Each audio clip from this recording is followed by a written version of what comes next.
Hello everyone, I am Lokesh and welcome back to the channel.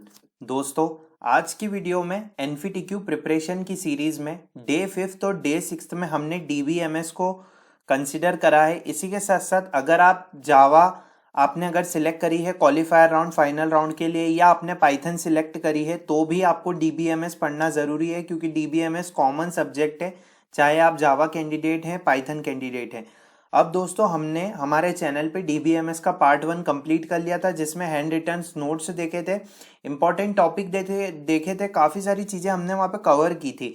तो अब ये जो वीडियो है इसमें हम डीबीएमएस का कोर्स फिनिश कर रहे हैं। इंपॉर्टेंट टॉपिक और कुछ नोट्स है जो मैं आप सभी के साथ शेयर करूंगा।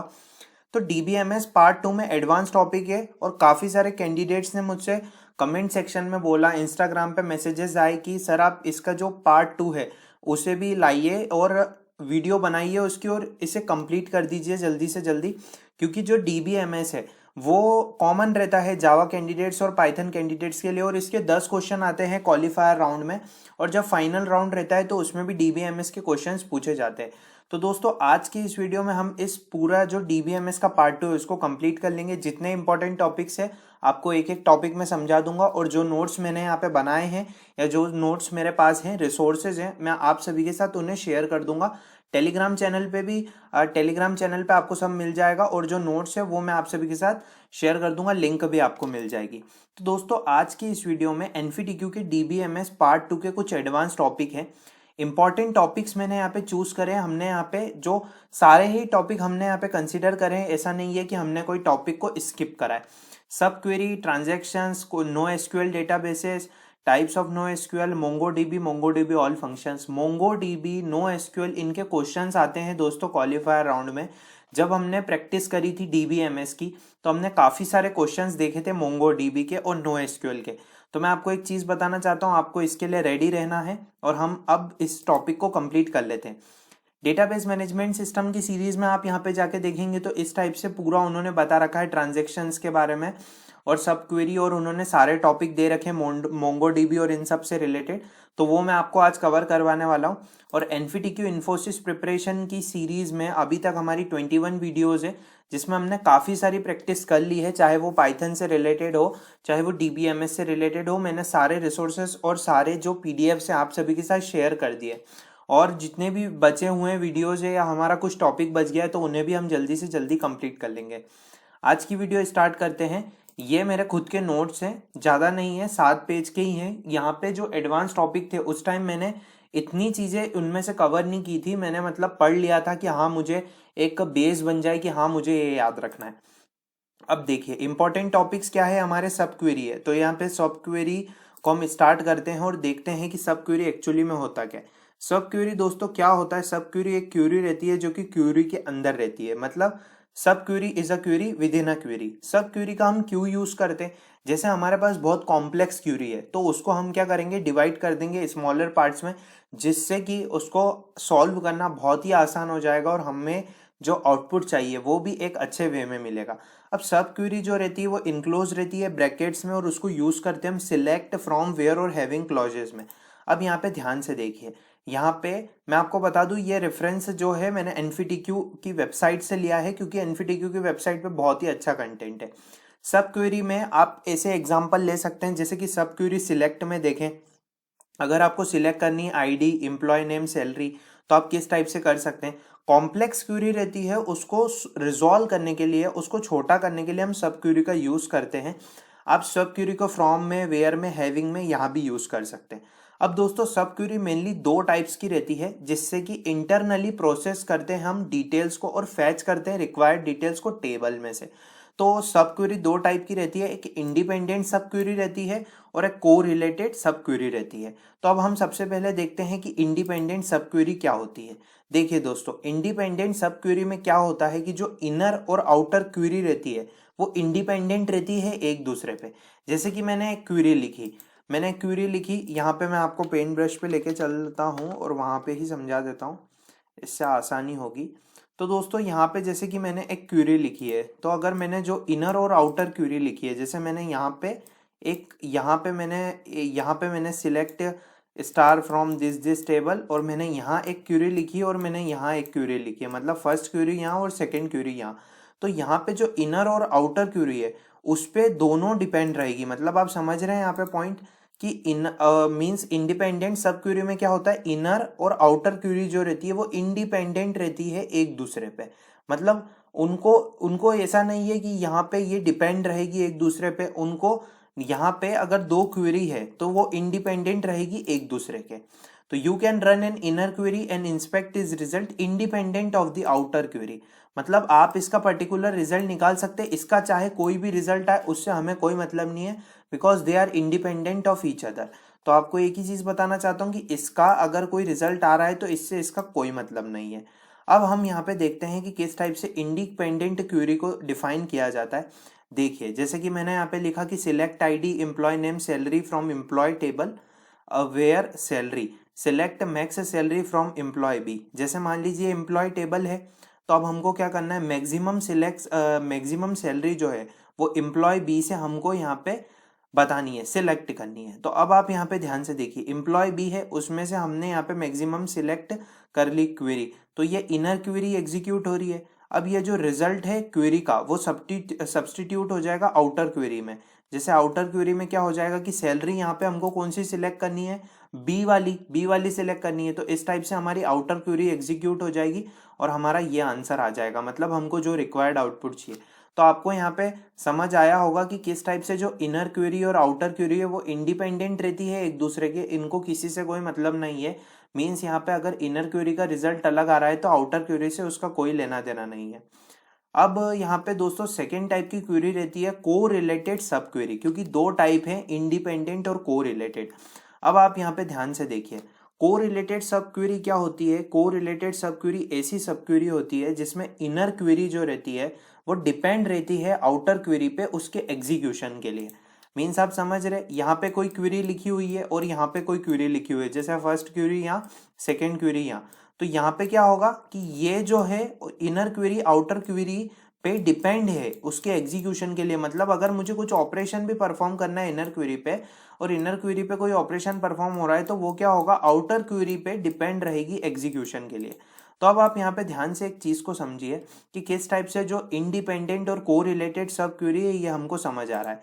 अब को रिलेटेड सब क्वेरी में देखिए, जैसे हमने यहाँ पे लिया select ID employee name designation salary from employee even. ठीक है दोस्तों, अब यहाँ पे देखिए जो कॉलम है टेबल का प्रेजेंट एम्प्लॉय का वो यूज हो रहा है inside the query employee designation. अब यहाँ पे देखिए where salary is greater than or equals to select average salary from employee to where even dot designation। यहाँ पे जो कॉलम है टेबल प्रेजेंट का आउटर क्वेरी में वो यूज हो रहा है इनर क्वेरी में। जैसे कि यहाँ पे जो टेबल है पर्टिकुलर उसका यहाँ पे जो है मीन्स यहाँ पे आउटर क्वेरी में यूज हो रहा है इनर क्वेरी में। जैसे मान लीजिए ये आउटर क्वेरी का कंसेप्ट है तो यहाँ पे क्या हो रहा है, इनर क्वेरी के लिए यूज हो रहा है। तो आप इससे ध्यान में रख सकते हैं कि को रिलेटेड सब क्वेरी क्या होती है, जिसमें इनर क्वेरी आउटर क्वेरी पे डिपेंड रहती है उसके एग्जीक्यूशन के लिए। इतना ही आपको यहाँ पे याद रखना है। अब यहाँ पे मैं आपको क्या चीज बताना चाहता हूँ, यहाँ पे आपने देखा कि ए मीन्स इंडिपेंडेंट सब क्वेरी में क्या होता है कि वो अलग अलग अपने अपने हिसाब से जो है एग्जीक्यूट हो जाते हैं, और जो इनर क्वेरी रहती है यहाँ पे जो इनर क्वेरी रहती है वो एग्जीक्यूट होती है एक ही बार। इन केस ऑफ इंडिपेंडेंट सब query the inner query just execute one. ठीक है दोस्तों, अब यहाँ पे क्या होगा कि यहाँ पे इनर क्वेरी जैसे ये को रिलेटेड सब क्वेरी है उसमें इनर क्वेरी जो रहेगी वो एग्जीक्यूट होगी iteratively for each selected row of the outer query. ठीक है, मान लीजिए कि वहां पे जिस टाइप से ऑपरेशन परफॉर्म हो रहा है तो उसके अकॉर्डिंग जो है क्वेरी जो है वो एग्जीक्यूट होती जाएगी। और अगर हम इंडिपेंडेंट सब क्वेरी की बात करें तो वहां पे सिर्फ इनर क्वेरी एक ही बार एग्जीक्यूट होगी कि उसकी वो अलग ऑपरेशन परफॉर्म कर रही है। ठीक है दोस्तों, अब बढ़ते हैं नेक्स्ट टॉपिक की तरफ जिसका नाम है ट्रांजैक्शंस। सब क्वेरी में आपको यहाँ पे इतना ही ध्यान रखना है। अब मैं आप सभी से एक सजेशन चाहता हूँ, आप सभी से ये सजेशन चाहता हूँ कि हम ये चाह रहे हैं कि अब हमने ये जो टॉपिक्स है हम इन्हें कंप्लीट कर रहे हैं। जैसे हमने DBMS पार्ट 1 कर लिया, पार्ट 2 कर लिया।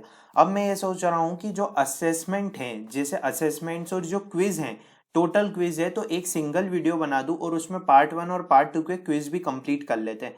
तो अगर आपको क्विज की वीडियो चाहिए तो आप मुझे कमेंट सेक्शन में कमेंट करके बताइए कि क्विज की वीडियो चाहिए, तो जिससे हमारे कंसेप्ट और अच्छे हो जाएंगे कि क्वेश्चंस कैसे पूछे जा सकते हैं और क्वेश्चन हमें कैसे सॉल्व करना है। ठीक है, अब ट्रांजेक्शन्स की तरफ बढ़ते हैं। अब ये ट्रांजेक्शन्स होता क्या है दोस्तों, अगर मैं आपको यहाँ पे एक लॉजिकल वे में बताऊं तो यहाँ पे ये होता है कि ट्रांजेक्शन एक लॉजिकल यूनिट है जिसमें क्या होता है, एक या एक से ज़्यादा ऑपरेशंस डेटाबेस पे परफॉर्म किया जाता है या उस पर करंटली वर्क होता है।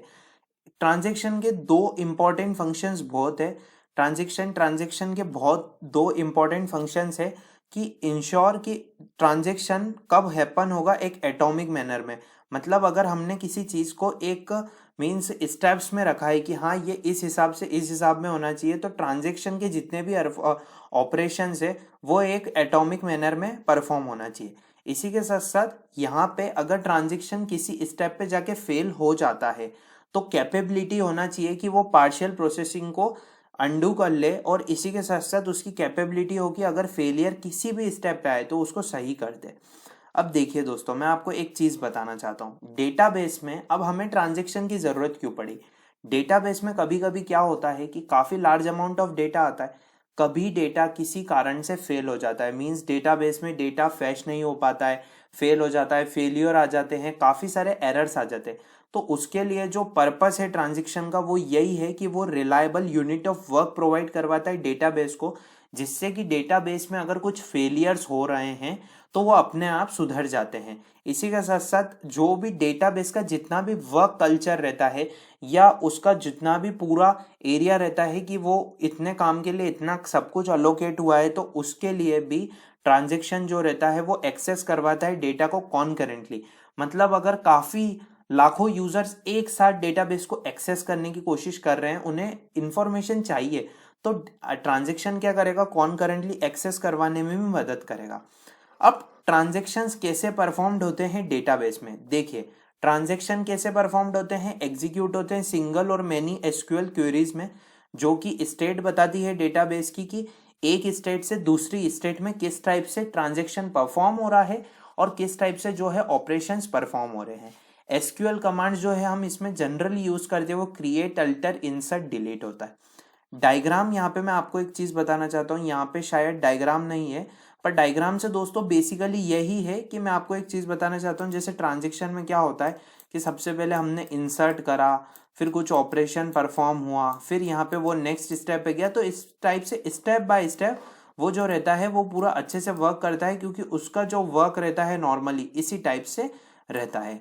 अब दोस्तों यहाँ पे हम ये चीज देखते हैं कि ट्रांजेक्शन जो है वो अब यहाँ पे ट्रांजेक्शन जो है वो ऑल ऑपरेशंस एग्जीक्यूट होते हैं डेटाबेस में over a period of time. अब हमें ट्रांजेक्शन की ज़रूरत क्यों पड़ी ये मैंने आपको पहले भी बताया, मैं आपको अभी भी बता देता हूँ कि ट्रांजेक्शन की ज़रूरत यूँ पड़ी है कि डेटाबेस में अगर कुछ फेलियर्स हो जाते हैं या कुछ इनकन्सिस्टेंसी आ जाती है ऑपरेशन में, कनेक्टिविटी इशू आ जाता है, हम डेटाबेस को एक्सेस नहीं कर पाते हैं, फैच नहीं कर पाते हैं, तो उसके लिए इन सभी फेलियर्स को सॉल्व करने के लिए, या हम बोल सकते हैं कि ये सभी पॉसिबिलिटी हो सकती है फेलियर्स के लिए, तो यहाँ पे ट्रांजेक्शन जो है वो यहाँ पे 3 टाइप की जो स्टेटमेंट रहता है वो प्रोवाइड करवाता है, जिससे कि ट्रांजेक्शन मैनेजमेंट बहुत अच्छे से हो सके और हम जो कंसिस्टेंसी है उसको बनाए रखें। ठीक है, तो स्टेटमेंट में 3 टाइप के वो करवाता है, जैसे कि ट्रांजेक्शन को सेट करो, जिसमें ट्रांजेक्शन इनिशिएट होता है, स्टार्टिंग प्रोसेस रहती है बेसिकली।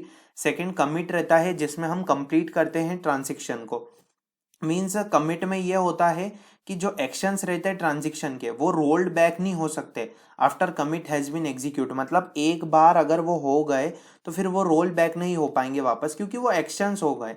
फिर रोल बैक का मतलब क्या होता है कि ट्रांजेक्शन को एंड कर दो, मीन्स एंड कर दो ट्रांजेक्शन को after undoing all the work perform after being transaction statement. मतलब ये है जब ट्रांजेक्शन एंड हो जाता है तो अगर हमें रोल बैक करना है, कुछ ज़रूरी इन्फॉर्मेशन हमें चाहिए, तो रोल बैक से हम क्या कर सकते हैं, सारा वर्क जो परफॉर्म हुआ है ट्रांजेक्शन बिगिन स्टेटमेंट की तरफ से हम उसमें ऑपरेशंस परफॉर्म कर सकते हैं।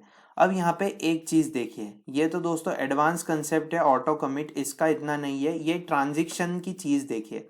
ट्रांजेक्शन में क्या होता है, बिगिन हो रहा है, ट्रांजेक्शन का क्यों यूज कर रहे हैं, डेटाबेस फेलियर इन सबको रोकने के लिए। अब यहाँ पे देखिए कि ट्रांजेक्शन की स्टेट क्या है, बिगिन हो रहा है, एक्टिव हो रहा है, जब एग्जीक्यूट हो रहा है। अब यहाँ पे क्या हो रहा है, पार्शली कमिटेड हो रहा है। मतलब पार्शली कमिटेड का मतलब क्या है कि हाफ कमिटेड हो रहा है। आफ्टर फाइनल स्टेटमेंट एग्जीक्यूट होगा, अगर कभी ये फेल हो जाता है तो ये अबॉर्ट हो जाएगा। जब यहाँ पे देखिए पार्शली कमिटेड हो रहा है अभी, क्योंकि यहाँ पे फाइनल स्टेटमेंट एग्जीक्यूट नहीं हो रहा है, और जैसे ही ये सक्सेसफुल कंप्लीशन हो जाएगा तो ये कमिटेड हो जाएगा। और यहाँ पे आप देख सकते हैं कि एक्टिव होने की दो सिचुएशन है, एक हो भी सकता है पार्शली कमिटेड भी हो सकता है और एक फेल्ड भी हो सकता है। अगर कभी फेल हुआ और नॉर्मल एजुकेशन प्रोसीड नहीं हो पाया एग्जीक्यूशन, तो वो फेल हो जाएगा और फिर हम इसको अबॉर्ट कर देंगे, इसको छोड़ देंगे और फिर वापस से प्रीवियस स्टेप्स पे जाएंगे और इसको वापस से सही करेंगे। तो this are the steps of transaction we can as follows. अब यहाँ पे हम देखते हैं कि एसिड प्रॉपर्टीज क्या होती है ट्रांजेक्शन की। दोस्तों एसिड प्रॉपर्टीज का मतलब ये रहता है कि कुछ प्रॉपर्टीज रहती है एटॉमिक मैनर में, जिससे कि ट्रांजेक्शन जो है वर्क करता है। तो ट्रांजेक्शन की डेटाबेस में कुछ फॉलोइंग प्रॉपर्टीज रहती है। अब इन प्रॉपर्टीज में से 4 प्रॉपर्टीज रहती है जिसका नाम है acid. Acid means atomicity, consistency, isolation and durability. So what is the atomicity? Atomicity का ये मतलब रहता है कि ट्रांजेक्शन में जितने भी ऑपरेशन है वो तो या तो मस्ट ऑल सक्सीड और फेल, या तो सारे सक्सीड हो जाए या तो सारे फेल हो जाए, क्योंकि फिर हमें एक चीज पता चलेगी। कंसिस्टेंसी का मतलब ये होता है कि ट्रांजेक्शन जो रहता है वो ऑलवेज मूव करता है डेटाबेस में एक कंसिस्टेंट स्टेट से अनादर में। तो वहां पे जो इंटीग्रिटी और डेटा कंस्टेंट है वो सेटिस्फाई होना चाहिए, मीन्स वहां पे कोई दिक्कत नहीं आनी चाहिए, कंसिस्टेंसी बनी रहना चाहिए। आइसोलेशन का क्या मतलब होता है?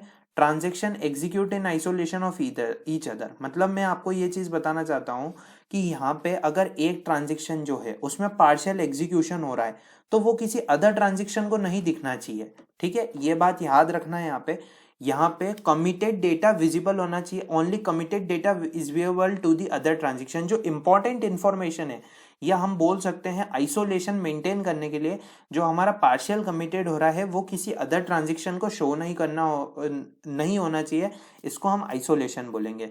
What do you mean by durability? Durability का मतलब क्या होता है, एक बार अगर ट्रांजेक्शन कमिटेड हो गया मतलब फाइनल एग्जीक्यूशन हो गया, वो परमानेंटली सेव्ड हो जाएगा, डेटा जो है वो प्रिजर्व्ड भी हो जाएगा। अगर सिस्टम फेलियर हो जाता है, पावर फेलियर हो जाता है, हार्डवेयर फेलियर हो जाता है, फिर भी वो रहेगा सेव। ठीक है, तो ये एसिड प्रॉपर्टीज है, इनको ध्यान रखिएगा। ट्रांजेक्शन की एसिड प्रॉपर्टीज है, आपको बहुत काम आने वाली है। तो अब हम बढ़ते हैं नेक्स्ट टॉपिक की तरफ जिसका नाम है नो एसक्यूएल डेटाबेस। मैं इसकी भी जो पीडीएफ है आपको दे दूंगा, क्योंकि यहाँ पे आपको काफी सारे जो है टॉपिक्स मिल जाएंगे। अब दोस्तों मैं आपको यहाँ पे एक चीज बताना चाहता हूँ कि नो एसक्यूएल डेटाबेसेस क्या होते हैं।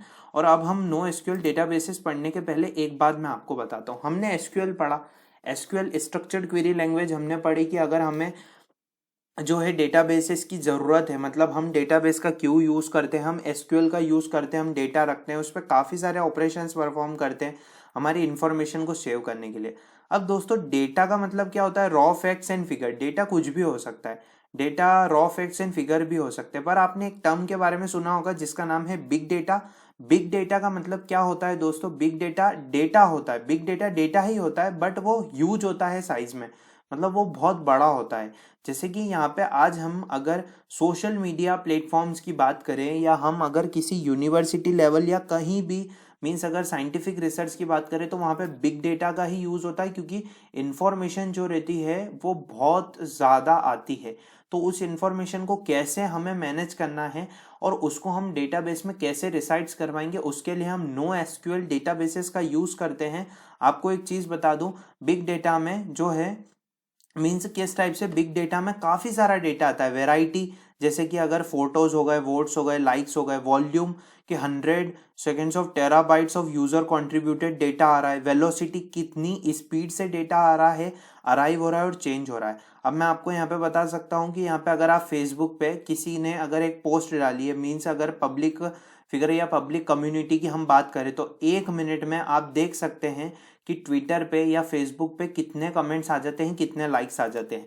तो यहाँ पे ये जो रहता है डेटा वो बिग डेटा रहता है, और ऐसे डेटा को स्टोर करने के लिए हमें नो एसक्यूएल डेटाबेसेस की ज़रूरत पड़ती है, क्योंकि ये एसक्यूएल में स्टोर नहीं हो सकता। एसक्यूएल में इतनी कैपेबिलिटी नहीं रहती है कि वो जो है बिग डेटा को स्टोर कर सके। तो नो एसक्यूएल डेटाबेसेस का मतलब ये होता है कि not only SQL databases. Big data typically stored होता है नॉट ओनली एसक्यूएल डेटाबेसेस में। What are the major differences between SQL and no SQL databases, because ये क्वेश्चन कभी कभी पूछ लिया जाता है आपसे इंटरव्यू में। दोस्तों मैं आपको ये चीज बताना चाहता हूँ, एसक्यूएल क्या है, एक रिलेशनल डेटाबेस है। रिलेशनल मतलब टेबल है, रोज हैं, कॉलम है, और उसमें हम कुछ जो है इंफॉर्मेशन को स्टोर करवा रहे हैं, जो कि टेबल, रो और कॉलम में होती है। और नो एसक्यूएल डेटाबेसेस में नॉन रिलेशनल रिप्रेजेंटेशन होता है, यहाँ पे ऐसा कोई पर्टिकुलर टेबल नहीं रहता है। ठीक है दोस्तों, अब यहाँ पे मैं एक चीज बताना चाहता हूँ आपको कि अगर हम इसकी बात करें, मीन्स अगर हम एसक्यूएल की बात करें, तो यहाँ पे सारी रोज होती है, उनके फिक्स सेट ऑफ कॉलम होते हैं, या हम एक चीज बोल सकते हैं यहाँ पे कि किस टाइप से वो रहता है, पूरा टेबल का स्ट्रक्चर रहता है। पर दोस्तों अगर हम यहाँ पे नो एसक्यूएल डेटाबेसेस की बात करें, तो नो एसक्यूएल डेटाबेसेस में डेटाबेस का कोई फिक्स्ड स्ट्रक्चर नहीं रहता है, क्योंकि डेटा बहुत बहुत आता है। मतलब हम बोल ही सकते हैं बिग डेटा है, इमेजेस में आ रहा है, फोटो में आ रहा है, कमेंट आ रहे हैं, रेटिंग्स आ रही है, लाइक आ रही है, तो कोई एक फिक्स्ड स्ट्रक्चर नहीं होता है कि नहीं इसमें ही स्टोर होगा, टेबल और रो में ही स्टोर होगा। तो आपको यहाँ पे ध्यान रखना है, यहाँ पे जो एसक्यूएल रहता है वो 100 GB के स्मॉलर डेटाबेसेस के लिए यूज होता है। और अगर मैं यहाँ पे आपको बात बताऊं, यहाँ पे अगर बिग डेटा जो है वो लार्ज डेटाबेसेस के लिए यूज होता है, जैसे कि फेसबुक का page update, live stock market etcetera. तो this are the difference between the SQL and no SQL databases. So अब हम यहाँ पे देखते हैं कि नो एसक्यूएल डेटाबेसेस एक्चुअली में क्या है। अब यहाँ पे देखिए, यहाँ पे ये एसक्यूएल डेटाबेसेस है। एसक्यूएल डेटाबेस में क्या होता है, ये रो 1 है, रो 2 है, या कॉलम्स है सारे और वैल्यूज है। अब यहाँ पे क्या है, यहाँ पे जो एसक्यूएल डेटाबेसेस में उसमें रिजिड स्कीमा है, जिसमें सारी रोज में जो है स्टोर हो रही है वैल्यू। और यहाँ पे ये क्या होता है, इनसफिशिएंट स्टोरेज भी हो सकता है, क्योंकि हमने यहाँ पे पर्टिकुलर एक ही चीज बना रखी है कि हमें नहीं पता है कि बाद में कितना डेटा आने वाला है। अब नो एसक्यूएल डेटाबेसेस अलो करता है फ्लेक्सिबल स्कीमा, जहाँ पे ईच रो में स्टोर हो सकता है required data, null value store नहीं होती है यहाँ पे। और नो एसक्यूएल अलो करता है multiple value to be stored in a single column, single column में भी मल्टीपल स्टोर्ड हो सकती है वैल्यूज। देखिए ध्यान से, यहाँ पे नो एसक्यूएल डेटाबेस है, नो एसक्यूएल डेटाबेस में रो में जो वैल्यूज है वो हो रही है की और वैल्यू पेयर के फॉर्म में, ईमेल आईडी है, कॉन्टेक्ट नंबर है। तो आप यहाँ पे काफी सारी चीजें देख सकते हैं कि यहाँ पे किस टाइप से वैल्यू जो है वो स्टोर हो रही है, और इनका कोई ऐसा एक फिक्स्ड स्कीमा नहीं रहता है, क्योंकि डेटा जो रहता है वो बहुत आता है। अब नो एसक्यूएल डेटाबेसेस और नो एसक्यूएल जो सर्वर्स रहते हैं वो रन होते हैं लो कास्ट हार्डवेयर में, कि क्योंकि वो अगर कभी फेल हो गए तो जो डेटा रहता है वो रेप्लिकेटेड होता है और स्टोर होता है मल्टीपल सर्वर पे। ठीक है दोस्तों, और डेटा स्टिल विजिबल रहता है अनदर सर्वर पे, उसमें कोई भी दोस्तों ऐसी दिक्कत नहीं आती है। इसी के साथ साथ आप यहाँ पे सर्वर में देख सकते हैं कि किस टाइप से यहाँ पे 3 सर्वर हैं, जैसे कि सर्वर 1, 4 सर्वर है, सर्वर 1, सर्वर 2, सर्वर 3 और सर्वर 4। मान लीजिए कि मेरा डेटा सर्वर 1 में फेल हो चुका है, तो अब क्या वो सर्वर 2, सर्वर 3, सर्वर 4 में स्टोर रहेगा? तो यहाँ पे डेटा सेट रहते हैं और डेटा सेट के अकॉर्डिंग उनकी कॉपी रहती है। और आप यहाँ पे रेप्लिकेशन फैक्टर देख सकते हैं। रेप्लिकेशन फैक्टर का मतलब यही होता है कि यहाँ पे जो है वो कितनी कॉपीज है, जिससे कि आपका डेटा आसानी से एक्सेस हो जाएगा। अब यहाँ पे एक नया कंसेप्ट आता है जिसको हम बोलते हैं कैप थ्योरम। कैप थ्योरम, अब कैप थ्योरम का मतलब क्या होता है, पर उसके पहले हम यहाँ पे एक चीज़ समझ लेते हैं कि यहाँ पे डेटाबेस में अगर हम सेंट्रलाइज्ड और डिस्ट्रीब्यूटेड डेटाबेस सिस्टम की बात करें, सेंट्रलाइज का क्या मतलब होता है, डिस्ट्रीब्यूटेड मतलब अलग अलग जगह पे डिस्ट्रीब्यूट है वो, क्योंकि अगर हमें उसे एक्सेस करना है तो डिस्ट्रीब्यूटेड नो एसक्यूएल डेटाबेसेस है। SQL database generally centralised SQL database होते हैं और नो एसक्यूएल डिस्ट्रीब्यूटेड होते हैं। सेंट्रलाइज का मतलब स्टोर और प्रोसेस होते हैं सेंट्रली। इसी के साथ साथ अगर हम डिस्ट्रीब्यूटेड की बात करें तो वो डेटा स्टोर्ड होता है बहुत सारी मशीन्स के अकॉर्डिंग। अब अगर हम सेंट्रलाइज एसक्यूएल डेटाबेस की बात करें तो उसमें क्या रहता है, सेंट्रल डीबी में क्या रहता है, सर्वर जो रहता है वो अगर डाउन हो जाता है तो किसी भी यूजर की प्रोसेस नहीं हो पाती है रिक्वेस्ट। अगर डिस्ट्रीब्यूटेड की बात करें, अगर कभी डीबी सर्वर या डेटाबेस सर्वर डाउन हो जाता है तो यूजर की रिक्वेस्ट प्रोसेस हो जाती है अदर सर्वर से। यहाँ पे ऐसा नहीं रहता है कि एक ही चीज पे डिपेंड है, अगर कभी फेलियर हो भी जाता है तो काफी सारे सर्वर्स यूज हो सकते हैं। रिस्पॉन्स टाइम क्या है, यहाँ पे स्लोअर है, और यहाँ पे यूजर रिक्वेस्ट डिस्ट्रीब्यूटेड रहती है अक्रॉस मैनी सर्वर, तो रिस्पॉन्स बहुत फास्टर रहता है। तो अब यहाँ पे आपको एक चीज़ समझ आई होगी कि किस टाइप से जो है एसक्यूएल और नो एसक्यूएल में जो है डिफरेंस है और कैसे यूज़ होता है। अब कैप थ्योरम की तरफ बढ़ते हैं। अब ये कैप थ्योरम क्या होता है? कैप थ्योरम का दोस्तों मतलब ये होता है कि कैप थ्योरम का मतलब ये रहता है कंसिस्टेंसी, अवेबिलिटी और पार्टीशन टॉलरेंस। मतलब कि डेटाबेस जो है वो आइडियली प्रोवाइड करता है फॉलोइंग फीचर्स। कंसिस्टेंसी का मतलब ये है कि जो एंड यूज़र है, मान लीजिए वो वेबसाइट पे आए कोई, आप अगर कोई वेबसाइट विजिट कर रहे हो और आपको कुछ इन्फॉर्मेशन चाहिए तो आप सारा लेटेस्ट डेटा देख सकें सारे टाइम पे। अवेबिलिटी मतलब ये है कि जितने भी डेटाबेस रिक्वेस्ट यूज़र है उनको रिस्पॉन्डेड हो जाए सर्वर के द्वारा, उस सर्वर के द्वारा कोई भी यहाँ पे दिक्कत नहीं हो, सारा जो है उनको डेटा मिल जाए। पार्टीशन टॉलरेंस का मतलब क्या होता है? जब भी दो सिस्टम्स रहते हैं, when two system can not talk to each other in a network, तो उसको हम नेटवर्क पार्टीशंस बोलते हैं। नेटवर्क पार्टीशन का मतलब यह होता है कि जब भी कोई पर्टिकुलर सिस्टम बात नहीं कर पाते एक दूसरे से किसी नेटवर्क में, तो उसको हम नेटवर्क पार्टीशंस बोलते हैं। डीबी का मैं आपको यहाँ पे एक चीज़ बताऊँ तो डीबी जो है वो ये प्रोवाइड करता है फॉलोइंग फीचर्स। कैप थ्योरम आपसे इंटरव्यू में पूछ सकते हैं, मुझसे क्वेश्चन पूछा गया था। तो कंसिस्टेंसी, अवेबिलिटी और पार्टीशन टॉलरेंस आपको यहाँ पे याद रखना है। अब यहाँ पे कंसिस्टेंसी किस टाइप से है, पार्टीशन टॉलरेंस, अवेबिलिटी। जैसे कंसिस्टेंसी रहती है, फिर अवेबिलिटी, फिर पार्टीशन टॉलरेंस। तो इस टाइप से आपको कैप थ्योरम के बारे में ध्यान रखना है और आप इन नोट्स में से भी पढ़ सकते हैं। यहाँ पे मैंने काफ़ी सारी जो चीज़ें हैं वो इंक्लूड करी है।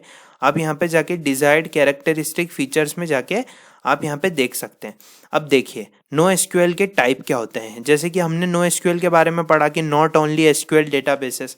अब नो एसक्यूएल के कुछ टाइप्स होते हैं जो कि बहुत ही इंपॉर्टेंट हैं एग्जाम पॉइंट ऑफ व्यू से। नो एसक्यूएल के कुछ टाइप्स होते हैं जिसमें अगर हम उसके पहले टाइप की बात करें तो यहाँ पे जो हमारा पहला टाइप आता है नो एसक्यूएल का वो आता है की वैल्यू स्टोर, जिसमें काफ़ी सारे डेटाबेसेस है जैसे कि रेडिस है, रिएक्ट है। की वैल्यू स्टोर है मतलब की और वैल्यू स्टोर होता है। दूसरा टाइप रहता है कॉलम फैमिली स्टोर। कॉलम में काफ़ी सारी वैल्यूज स्टोर होती है, कॉलम फैमिली स्टोर रहता है जैसे कि एस बेस और कैसेंड्रा। फिर अगर हम थर्ड डेटाबेस की बात करें तो डॉक्यूमेंट ओरिएंटेड डेटाबेस जैसे कि मोंगोडीबी।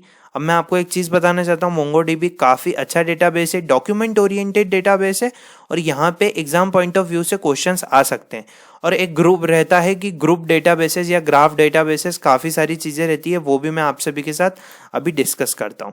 देखिए की वैल्यू स्टोर का मतलब क्या होता है कि हम कोई भी डेटा रहता है उसको सिर्फ हम की से ही एक्सेस कर सकते हैं, हम वैल्यू से सर्च नहीं कर सकते। एग्जाम्पल के लिए अब मैं आपको एक चीज़ बता दूं कि we can not search for customer who have chosen to buy a Canon printer. मतलब अब हम उस कस्टमर को नहीं ढूंढेंगे जिसको चूज करना है कि वो कैनन प्रिंटर को बाय करेगा। अब यहाँ पे एक चीज़ देखिए, हम क्या कर रहे हैं, की से ढूंढ रहे हैं। की वैल्यू स्टोर्ड होती है रैम में और उनका क्विक रिस्पॉन्स टाइम रहता है। अब दूसरा डेटाबेस आता है, नो एसक्यूएल डेटाबेस की बात करें तो दूसरा डेटाबेस आता है column family store characteristic. Column family databases में क्या होता है कि हैंडल करते हैं 100 टेराबाइट ऑफ डेटा इजीली। मतलब यहाँ पे टेराबाइट्स में डेटा आता है, काफ़ी सारे अपडेट्स की ज़रूरत रहती है। कॉलम फैमिली स्टोर डेटाबेसेस कहाँ कहाँ यूज़ होते हैं, जैसे कि बहुत बड़ी बड़ी फाइल्स है वेब सर्वर पे डेटा एनालिसिस के लिए, रियल टाइम वेदर डेटा हमको चाहिए, टेम्परेचर, एयर प्रेशर, इनके लिए हम यहाँ पे column family store characteristic, column family store databases का, नो एसक्यूएल डेटाबेसेस का यूज़ करते हैं। अब यहाँ पे थर्ड टाइप आता है डॉक्यूमेंट ओरिएंटेड डेटाबेस, जिसकी कुछ फॉलोइंग कैरेक्टरिस्टिक्स रहती है। वो ये रहती है कि वो एक फ्लेक्सिबल स्कीमा देता है कि ईच डॉक्यूमेंट के डिफरेंट एट्रीब्यूट रहते हैं। और इसी के साथ साथ मैं आपको यहाँ पे बताऊँ तो डेटा जो है वो कॉन्करेंटली भी एक्सेस हो सकता है। इसी के साथ साथ सूटेबल रहता है कि डेटा स्टोर हो जाता है और फ्रीक्वेंट अपडेट्स की ज़रूरत नहीं पड़ती है। रैपिड एप्लीकेशन के लिए भी काफ़ी यूज़ होता है।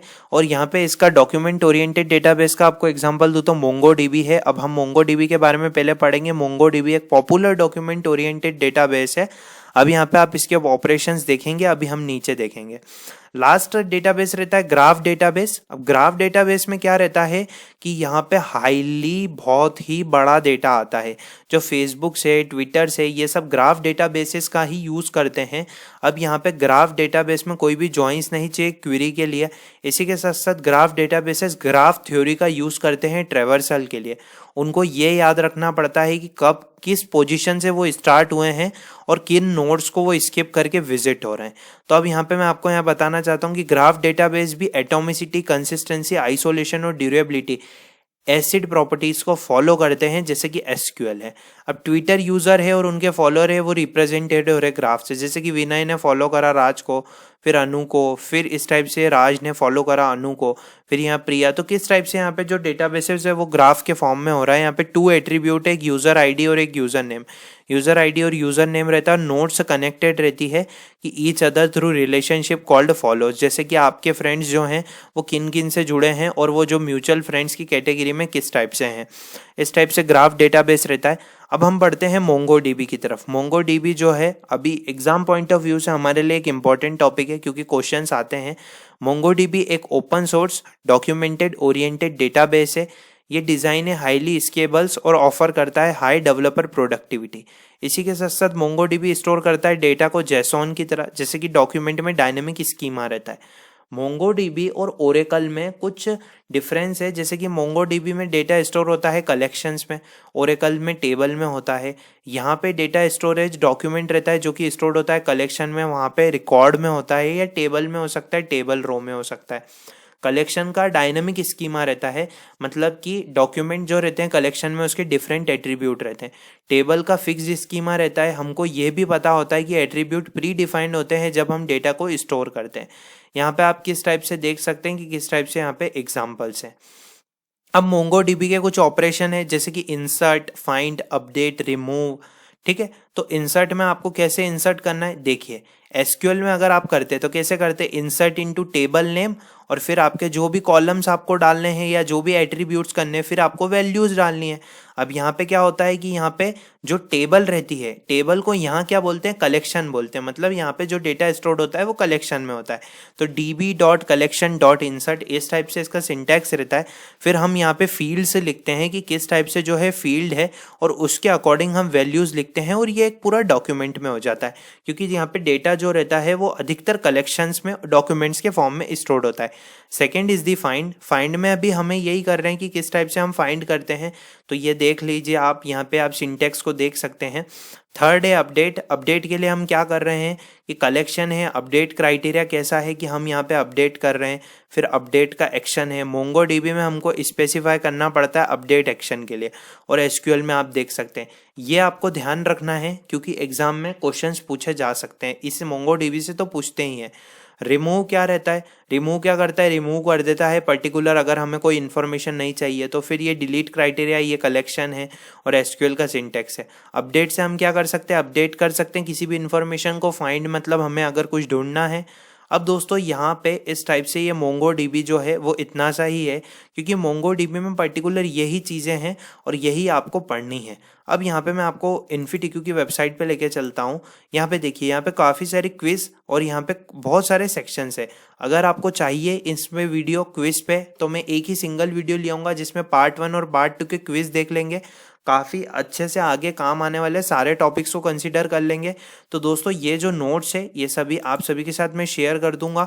तो इस टाइप से हमें ज़्यादा कुछ नहीं पढ़ना था इसमें, हमें सिर्फ यही पढ़ना था, क्योंकि यही एडवांस टॉपिक है और जो एडवांस टॉपिक है मैं आपको बता चुका हूँ। फिर भी अगर कोई डाउट आ रहा है मुझसे कमेंट सेक्शन में पूछ सकते हैं।